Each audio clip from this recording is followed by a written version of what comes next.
अच्छा सुनो, सब्सक्राइब करते वक्त ना घंटी बजा देना ताकि जब मैं ऑनलाइन आऊँ तो तुम्हारे फोन की भी नमस्कार दोस्तों, आप सभी का स्वागत है हमारे YouTube चैनल पर। तो आज हम बात करेंगे UP DElEd BTC admission 2024 latest update के बारे में। तो आज हमारी तारीख हो चुकी है 10 मई 2024 की। बड़ी अपडेट में सबसे पहले बात करेंगे आज की ब्रेकिंग न्यूज। एक और बड़ी अपडेट हम आपके सामने रखते हैं। डीएलएड बीएड केस 11 अगस्त 2023 को सुप्रीम कोर्ट के दिए गए निर्णय के खिलाफ सुप्रीम कोर्ट में रिव्यू पिटीशन याचिका की सुनवाई आज होने वाली। जी हाँ दोस्तों, एक बार रिव्यू लिया जा रहा है कि क्या इसमें कुछ बदलाव हो सकता है। अगली अपडेट देखिए, छात्रवृत्ति आवेदनों का सत्यापन 13 तक हो जाएगा। ठीक है, आगे चलकर आप लोग जब डीएलएड करेंगे तो स्कॉलरशिप के लिए कुछ ना कुछ अप्लाई करेंगे। यहाँ पर देखिए बीएड को लेकर के अपडेट है। 15 मई तक अभ्यर्थी आवेदन में कर सकेंगे बदलाव। जी हाँ दोस्तों, एक बड़ी खबर हम आपके सामने रख रहे हैं। देखिए बहुत से ऐसे बच्चे हैं जो बीएड के लिए भी ऑनलाइन आवेदन करेंगे और डीएलएड के साथ भी ऑनलाइन आवेदन में जाएंगे। ठीक है ना, ये आपका अधिकार है, आप करिएगा। अब चलिए दोस्तों, बच्चों के कमेंट्स भी हम यहाँ पर पिक करते हैं। ठीक है, तो देखिए बच्चे ने भाई कमेंट में कुछ एडिट क्या था। सर मेरा 241 बन रहा है, टोटल यूपी से हूँ। ठीक है, क्या सरकारी कॉलेज मिल सकता है, प्लीज रिप्लाई। तो बच्चे का टोटल जो नंबर बन रहा है वो 241 बन रहा है। ठीक है, और यूपी से भी है। देखिए एक बात याद रखिएगा, यूपी डीएलएड में एडमिशन की जो ठीक है पहली कंडीशन है वो आप उत्तर प्रदेश से होने चाहिए। आपके पास यूपी का निवास प्रमाण पत्र होना चाहिए। ठीक है ना, ये मैटर नहीं करता कि आपने ग्रेजुएशन कहाँ से कर लिया, क्योंकि निवास प्रमाण पत्र जब आप शो करेंगे, ठीक है, अगर वो यूपी का नहीं होगा तो आपका आवेदन निरस्त कर दिया जाएगा। पूरा नोटिस ऑफिशियल वो हम आपके सामने रखेंगे। ठीक है ना, तो 241 नंबर सफिशियंट है गवर्नमेंट कॉलेज के लिए। अगर आपके इतने नंबर बन रहे हैं तो ये मान के चलिएगा 90% चांस है कि आपको गवर्नमेंट कॉलेज मिलेगा। एक बात और आपको बता देंगे, 90% चांस है। 100% हम क्यों नहीं कर सकते, क्योंकि देखिए कभी कभी क्या होता है कि अगर आप लोग जैसे लखनऊ के रहने वाले हैं, ठीक है ना, और आपको लखनऊ में ही डाइट चाहिए तो ये दिक्कत हो सकता है कि आपको दूसरे किसी डाइट में एडमिशन मिल जाए। तो ये दिक्कत कभी कभी आती है कि सेम जिला में क्या इतने परसेंट पर आपको डाइट मिल सकता है, ये दिक्कत रहेगी। ठीक है ना, और ये मान चलिए 90% चांस से पूरी तरीके से जनरल।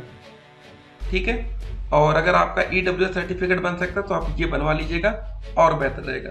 ठीक है, जो बच्चे जनरल कैटेगरी से वो ईडब्ल्यूएस बनवा लेते हैं। ईडब्ल्यूएस भी जैसे ओबीसी कैटेगरी में आरक्षण मिलता है वैसे इन बच्चों को भी ईडब्ल्यूएस से मिल जाता है। तो यहाँ पर परसेंटेज में काफी ज्यादा छूट देखने को मिलेगी। बीटीसी का काउंसलिंग कब से स्टार्ट होगा, प्लीज रिप्लाई। देखिए सबसे पहले हम आपको बता दें, पहले आवेदन की प्रक्रिया चलेगी। जब आप लोग के आवेदन कंप्लीट हो जाएंगे उसके बाद काउंसलिंग का प्रोसेस आता है। ठीक है, एक लंबा प्रोसेस है। देखिए आपको बताना चाहेंगे, सबसे पहले दोस्तों यहाँ पर ऑनलाइन आवेदन के कुछ स्टेप्स हैं। ठीक है, यहाँ से लेके इतना। ठीक है, जब ये पहले आप लोग 5 स्टेप कंप्लीट कर लेंगे उसके बाद दोस्तों आप लोगों की स्टेट रैंक आएगी। 6 नंबर पर आप ये कहिए, 7 पर ओटीपी जनरेट करेंगे, 8वें पर अपना कॉलेज आप लोग फिल करेंगे जितने भी कॉलेज में आपका मन है। ठीक है, जब दोस्तों उसका रिजल्ट आएगा आप लोग अपना चॉइस को लॉक करेंगे और अलॉटमेंट रिजल्ट को डाउनलोड कर लेंगे। ठीक है, यहाँ तक पहुंच गए। एक और दोस्तों सवाल था बहुत ही अच्छा बच्चों का कि सर डॉक्यूमेंट लिस्ट क्या क्या होगी, कौन कौन से डॉक्यूमेंट्स की जरूरत पड़ती है जब आप लोग एडमिशन लेने जाते हैं। ठीक है, यहाँ पर ये इंपॉर्टेंट है, हाई स्कूल इंटर का एडमिशन नहीं है, याद रखिएगा। तो इस वीडियो में लास्ट तक आप लोग बने रहिएगा। वो भी दोस्तों हम डॉक्यूमेंट लिस्ट पूरा भी हम आपके सामने बताएंगे कौन कौन से डॉक्यूमेंट बेहद जरूरी है। अगला सवाल ये था कि सर मेरा बीए परसेंटेज नहीं एमए में ही हो जाएगा। ये दोस्तों सवाल कुछ डाउट्स हैं। ठीक है, तो एक बार और कमेंट्स करिएगा क्या आपका ठीक से सवाल है या कोई बच्चा इसका आंसर करेगा तो हम आपके सामने रखेंगे। ठीक है ना,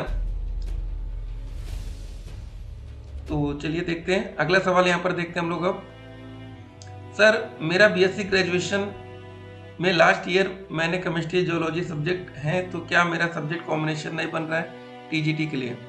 ठीक है, इसलिए मैं क्या करूँ, बीएड या बीटीसी, और क्या यूपी में पीजीटी के लिए बीएड कंपलसरी है।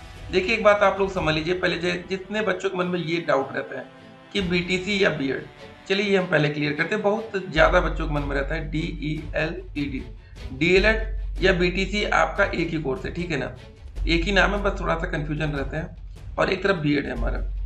तो जरा समझिए बीएड किस लिए होता है और डीएलएड किस लिए होता है। जिन बच्चों को क्लियर है कि सर हमें 1 to 5 में ही नौकरी लेना है या 6 to 8 में लेना है, वो बच्चा क्या करता है, वो करता है बच्चा यूपी डीएलएड का कोर्स, जहां पर आपको 206 से 8 में भी मौका मिलता है। बहुत जगह डीएलएड करेंगे तो आप 1 to 5 के लिए तो एलिजिबल होंगे, लेकिन 6 से 8 में नहीं होंगे। ठीक है, अब बीएड अगर आप उत्तर प्रदेश में करेंगे तो आपको फायदा मिलेगा 6 to 8 और 9 से 10। लेकिन दोस्तों यहाँ पर 9 से 10 में यहाँ सब्जेक्ट कॉम्बिनेशन इंपॉर्टेंट होता है, तो ही टीजीटी के लिए आप एलिजिबल हो पाएंगे। पता चले आपका सब्जेक्ट कॉम्बिनेशन नहीं बनना है तो टीजीटी खत्म, बचा आपके पास 6 to 8, ओनली यही आपके पास बचेगा। इसीलिए बहुत से बच्चे डीएलएड की तरफ जाते हैं। और याद रखिएगा जो ये वैकेंसी आती है 6 से 8 या 9 से 10, 6 से 8 वाली भी एक बड़ी वैकेंसी फिलहाल बिहार में अभी पेंडिंग है। 15 मार्च को पेपर हुआ था, पेपर लीक के कारण वो पेपर रद्द कर दिया गया, तो ये बात समझिए, ठीक है ना। लेकिन 9 से 10 वाली जो वैकेंसी है यहाँ पर भी सब्जेक्ट कॉम्बिनेशन है, इसीलिए बेहतर यही रहता है कि आप लोग डीएलएड की तरफ आइए। 1 to 5 में बड़ी वैकेंसी आती है, जब भी आती है। बिहार में आपको बता दें 79943 लगभग 80,000 पदों पर अभी 1 साल के अंदर वैकेंसी आई थी। उसके बाद फिलहाल अभी 28,000 पदों की वैकेंसी पेंडिंग चल रही है, ठीक है ना। जो पेपर लीक हो गया उस वजह से पेपर को रद्द किया गया था, तो यह बड़ी वैकेंसी है, तो इसमें आप नौकरी आसानी से पा सकते हैं। बीएड के छात्र बाहर है, कंपटीशन काफी आसान है, सिर्फ डीएलएड के ही बच्चे रहेंगे तो चांस बनेगा, ठीक है। तो आप लोग देख लीजिएगा कि आपको कौन से क्लास के लिए टीचर बनना है, ठीक है। बाकी रही बात पीजीटी की, तो बीएड के बाद जैसे आप लोग देखिए होता क्या है कि आप लोग पहले ग्रेजुएशन करते हैं, ठीक है, उसके बाद आप पोस्ट ग्रेजुएशन कर लीजिए तो आप लोग पीजीटी के लिए भी एलिजिबल हो जाएंगे, ठीक है। अब चलिए अगला सवाल हम लोग पिक करेंगे। सर एडमिशन कब से स्टार्ट होगा? देखिए हमने दोस्त आपको एक बात बताई थी कि मई के एंड में, ठीक है, इस महीने के अंत आते आते जून की स्टार्टिंग तक दूध का दूध पानी का पानी हो जाएगा, क्योंकि लास्ट ईयर जो हमारा आवेदन या जो भी दोस्तों नोटिस आई थी वो 26 मई तक आ गई थी, तो ये मई का महीना इंपॉर्टेंट है, नोटिस हमें जल्द ही देखने को मिल सकती है। अगला सवाल, सर 2024 में कब आएगी फॉर्म बीटीसी का गवर्नमेंट कॉलेज? ठीक है, तो देखिए बीटीसी का गवर्नमेंट कॉलेज क्या है, फॉर्म दोस्तों इंपॉर्टेंट है। जब भी ऑनलाइन आवेदन की प्रक्रिया शुरू होगी तो आपको ऑनलाइन आवेदन यहाँ पर करना चाहिए, ठीक है ना। इस मई के महीने के मतलब अंत तक मई में आपको देखने को मिलेगा, ठीक है भैया। हम आपको व्हाट्सएप नंबर भी देंगे, आप लोग मैसेज वहाँ भी करिएगा। कितनी फीस पड़ती है प्राइवेट में 2 साल की? चलिए ये हम डाउट क्लियर करते हैं। सरकारी कॉलेज की फीस 10,200 रुपये 1 साल की, फिर दूसरे साल भी आप 10,200 रुपये देंगे 2 साल, ठीक है। अगर आप प्राइवेट कॉलेज में जाएंगे तो पहले साल आपका 41,000 रुपये लगेगा, दूसरे साल भी 41,000 लगेगा। टोटल ये मान के चलिएगा अगर आप, ठीक है, यहाँ पर तो एकदम क्लियर है, सरकारी कॉलेज में इससे ज़्यादा 1 रुपये नहीं लगेगा, लेकिन प्राइवेट कॉलेज में इतना पैसा देंगे। उसके बाद कभी कभी कुछ ऐसे कॉलेज होते हैं जहाँ पर आप लोग क्लास नहीं करेंगे, तो वहाँ 4 से 5,000 रुपये आपका 1 सेमेस्टर का लिया जाता है। टोटल दोस्तों आपके 4 सेमेस्टर होंगे, याद रखिएगा। अब दोस्तों एक बात आपको बता दें, जब आप लोग फर्स्ट सेमेस्टर की तैयारी करेंगे तो हर सेमेस्टर में 1 महीने की टीचिंग लगती है, ठीक है ना।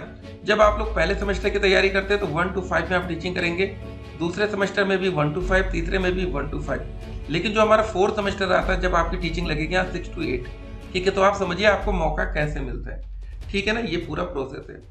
तो सरकारी कॉलेज में 10,200 पहले साल, दूसरे साल भी, प्राइवेट में 41,41। अब एक और सवाल है कि सर स्कॉलरशिप कितनी आ जाती होगी? ये आपके किस्मत पर डिपेंड करता है। बहुत जगह आप लोगों ने ग्रेजुएशन कर लिया है, बहुत से बच्चों को स्कॉलरशिप 1 रुपये नहीं मिला होगा, बहुत से बच्चों को उतना पैसा मिल गया होगा जितना लगा, बहुत से बच्चों को ज़्यादा मिला होगा, ठीक है ना। तो ये आपके पूरी तरीके से किस्मत पर भी डिपेंड करेगा, ठीक है। सवाल, सर 239.99 EWS डाइट प्रयागराज, ठीक है, मिल जाएगा क्या? देखिए 240 नंबर तकरीबन बहुत होता है, और यहाँ पर एक ये इंपॉर्टेंट है EWS, ये कैटेगरी लग गई, ठीक है। अगर ये जनरल कैटेगरी से होता तो हम कहते हैं मुश्किल है, लेकिन EWS में ये आसान हो गया, ठीक है ना। आपको मिल जाना चाहिए सरकारी कॉलेज आराम से। अगला सवाल देखते हैं, सर मैंने पढ़ाई बिहार से की है बट निवास यूपी का है, तो फॉर्म फिल कर सकती हूँ या नहीं? जी हाँ दोस्तों, देखिए अब निवास प्रमाण पत्र वाला हम पूरा डाउट क्लियर करते हैं। एक बात, नोटिफिकेशन जब आएगा तो यहाँ पर क्लियर रहेगा निवास के लिए, ऐसे अभ्यर्थी आवेदन हेतु पात्र होंगे जो उत्तर प्रदेश से स्थायी निवासी हो। स्थायी लिखा है, याद रखिएगा, परमानेंट। प्रवेश के समय होने वाले लेखी जांच में अभ्यर्थी को उत्तर प्रदेश में अपने गृह जनपद का सक्षम अधिकारी द्वारा प्रवेश की तिथि तक जारी किया गया निवास प्रमाण पत्र प्रस्तुत करना अनिवार्य हो गया, अन्यथा की स्थिति में अभ्यर्थी का आवेदन पत्र निरस्त कर दिया जाएगा, ठीक है। तो बस यूपी का निवास होना चाहिए, बाकी पढ़ाई आपने कहाँ से की वो यहाँ पर नहीं लिखा है, ठीक है ना। आप यूपी के परमानेंट होने चाहिए। अगला सवाल, सर फॉर्म कब से फिल होंगे? डीडीयू में तो अभी एग्जाम हो रहा है, कोई बात नहीं है, आप लोग पेपर देते रहिए, ठीक है ना।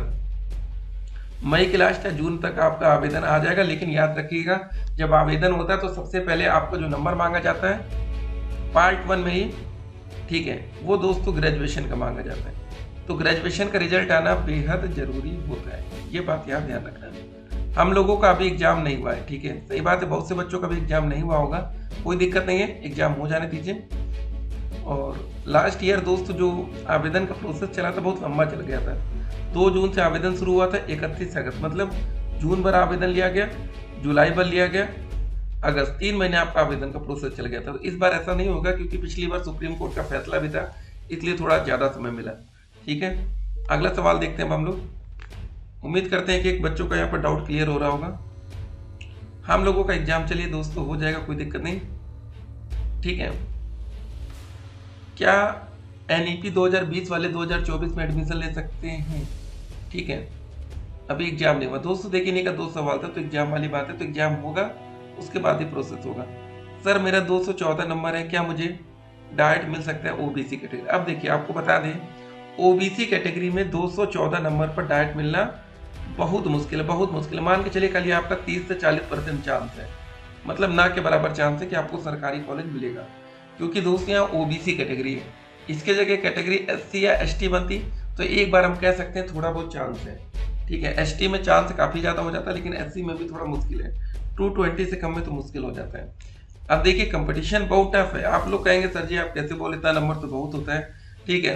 अब देखिए यहाँ पर जो डीएलएड में ना, ठीक है, जो पहले जब जारी होता था पीडीएफ की भैया कितने नंबर बच्चों के बन रहे, तो यहाँ 300 में से 300 नंबर लाने वाले भी बच्चे रहते हैं। तो डीएलएड में टॉपर लिस्ट बहुत हाई फाई है, ठीक है। जो उत्तर प्रदेश के जितने भी टॉपर्स बनते हैं वो डीएलएड में ही आते हैं। अब देखिए कुछ और कंडीशन बता दें, एडमिशन के लिए मिनिमम एज 18 साल, मैक्सिमम 35, कभी कभी आपकी 40 साल हो सकती है, ठीक है। ये छूट पर, ठीक है, रिजर्वेशन पर आधारित रहेगा। एक और बात, ग्रेजुएशन में भी मिनिमम 50% होना जरूरी है जनरल कैटेगरी से। अगर आप आरक्षित वर्ग में तो 45%। तो बहुत सी कंडीशंस होती हैं, ठीक है। और आपको बता दें जब आप लोग टीचर बनेंगे, अध्यापक बनेंगे तो कोई ट्रेनिंग नहीं, पहले दिन से दोस्तों आप जाकर पढ़ाएंगे और पूरी सैलरी पाएंगे, ठीक है। जो ये आपका कोर्स होता है 2 साल का, एक तरह से दोस्तों ये आपकी ट्रेनिंग हो रही है, ठीक है ना। फ्री में भी एडमिशन होता है, एक बात और याद रखिएगा, आप फ्री में एडमिशन 2024 में पता ज्यादा कहाँ मिलेंगे आपको, ज्यादा मिल सकते हैं बीएड में। जब ज्यादा बच्चे बीएड में दाखिला एडमिशन नहीं लेंगे तो कॉलेज की सीट खाली जाती है, तो कॉलेज वाले लालच में आते हैं कि चलो भैया सीट खाली जा रही है, फ्री में एडमिशन लो स्कॉलरशिप के बेसिस पर, ठीक है। तो अदर स्टेट्स के छात्रों को मौका नहीं मिलता, फॉर्म बच्चे तब भी भरते हैं, ठीक है ना। तो देखे रहिएगा, यूपी का निवास प्रमाण पत्र ना हो तो कॉलेज में एक बार संपर्क कर लीजिएगा प्राइवेट कॉलेज में, नहीं तो बाद में आप दिक्कत में आएंगे, ठीक है। फीस आपके दोस्तों आवेदन करने के लिए 700 रुपये लास्ट ईयर लगी थी, देखते हैं इस बार कितनी लगती है। डाइट कॉलेज की कट ऑफ कितनी जाएगी, ठीक है, कैटेगरी वाइज कट ऑफ बता दें आपको। जनरल कैटेगरी में मिनिमम 230 से 240 नंबर, ओबीसी में, ईडब्ल्यूएस में 225 से लेकर 235 प्लस। ये दोस्तों 225 बता रहे हैं तो इसका मतलब ये है कि इससे ज्यादा ही लगना है, कम में उम्मीद मत रखिएगा। ओबीसी में भी 225 से लेकर 235 प्लस, 240 तक भी ओबीसी कट ऑफ जा सकती है। एससी में 220 से 230 प्लस, एसटी में 200 से लेकर 210 प्लस, फिजिकल हैंडीकैप में 180 प्लस, फ्रीडम फाइटर और एक्स सर्विसमैन की भी हमारी सीटें होती हैं, सबको मौका मिलता है। 12वीं पास छात्रों को क्या यूपी मौका मिलेगा? इसका आंसर है दोस्तों भी नहीं। यूपी में डीएलएड करने के लिए मिनिमम आपको ग्रेजुएशन करना जरूरी है। सरकारी शिक्षक की सैलरी 45 से लेकर 50,000, 50,000 तक सैलरी आप पर मंथ पाएंगे। सैलरी बहुत अच्छी है, कोई दिक्कत नहीं है, ठीक है। चलिए दोस्तों मिलते हैं एक और वीडियो में, आप लोग के डाउट अगले वीडियो में और भी क्लियर करते रहेंगे। जब तक आवेदन नहीं हो जाता तब तक हम आपको सब कुछ बताएंगे, स्टेप बाय स्टेप पूरा प्रोसेस आप लोग फॉलो करिएगा, नहीं तो कुछ गलत लोगों के चक्कर में आपका पता है, आपको बता दें अभी आपको कुछ बातें नहीं पता है। जो आप लोग ये देख रहे हैं ना, ये वाला ये अलॉटमेंट रिजल्ट जो डाउनलोड करना पड़ता है ना, ठीक है ना। देखिए पहले दोस्तों आप लोग ओटीपी तो जनरेट करते हैं, ऑप्शन फिल कर लिया, आपने कॉलेज का नाम दे दिया। अगर आपको जो आपने कॉलेज का नाम दिया वो मिल जाता है तो उसके बाद चॉइस लॉक करने के लिए भी 10,000 रुपए तक की पेमेंट करनी पड़ेगी, ठीक है। आपका मूड चेंज हो गया, भैया आपने लॉक कर दिया, फिर आपका हो रहा है कि हम उस कॉलेज में एडमिशन नहीं लेंगे, तो आपका एक भी सिंगल रुपीस रिफंड नहीं होगा। ये ध्यान रखिएगा, बहुत क्लियर शब्दों में बता रहे हैं, एक भी रुपये रिफंड नहीं होगा, ठीक है ना। ये अलॉटमेंट रिजल्ट लेकर ही जब कॉलेज में जाएंगे कि भैया सर हमने आपका कॉलेज अलॉट करा लिया, रिजल्ट आ गया है, तो अब आप लोग डॉक्यूमेंट वेरीफाई करिए। अब चलिए दोस्तों, हम आपको बता दें डॉक्यूमेंट्स की लिस्ट क्या थी। हाँ, एक चीज छूट रहा है हमारा, देखिए पहली चीज क्या है, आप लोग दोस्तों डाउनलोड करेंगे, नंबर 1 पर आप ये रखेंगे अलॉटमेंट रिजल्ट। इससे भी पहले दोस्तों आपको जो जरूरत पड़ेगी प्रिंट एप्लीकेशन फॉर्म की, जो आप लोग फॉर्म भरेंगे तो नंबर 1 पर हम इसको प्रेफरेंस देते हैं, ये आपकी पहली कंडीशन। दूसरी कंडीशन, ये अलॉटमेंट रिजल्ट हम डाउनलोड करेंगे, 2 चीज हो गई। अब तीसरे से देखिए, आपका हाई स्कूल का रिजल्ट सर्टिफिकेट, 12वीं का रिजल्ट, ठीक है, सर्टिफिकेट, ग्रेजुएशन का रिजल्ट। अब डिग्री आपको मिलेगी नहीं तो कभी कभी जो भी चीज़ है उस समय कॉलेज वाले बताएं वो आप रखेंगे। ये 3 चीज़ें हो गई, ठीक है, जो इंपॉर्टेंट है। अगर आप लोग आरक्षित वर्ग से आ रहे हैं तो आपका कास्ट सर्टिफिकेट, यूपी का निवास प्रमाण पत्र, ये सबके पास होता, कोई बहुत बड़ी चीज़ नहीं बता रहे हैं आपको, ठीक है ना। इतनी चीज़ें होनी चाहिए। फिर वही आपका दोस्तों कैरेक्टर सर्टिफिकेट, कभी कभी आपको मेडिकल सर्टिफिकेट लगाना पड़ जाता है, ठीक है, मेडिकल वाला उतना ज़्यादा दिक्कत नहीं होता है, ठीक है। ये सब चीज़ें हो गई। बाकी और जो भी दोस्तों जो चीज़ों की जरूरत पड़ेगी वो हम आपको नेक्स्ट वीडियो में पूरी मतलब ओरिजिनल डॉक्यूमेंट लिस्ट की हम आपको बता देंगे कि कॉलेज वालों ने क्या क्या मांगा था। कभी कभी दोस्तों आपको एक शपथ पत्र भी लगाना पड़ जाता है, ठीक है। देखिए जब आप एडमिशन लेने किसी प्राइवेट कॉलेज या गवर्नमेंट कॉलेज में जाएंगे तो वहाँ पर आपको पूरी लिस्ट मिल जाती है, कोई दिक्कत नहीं।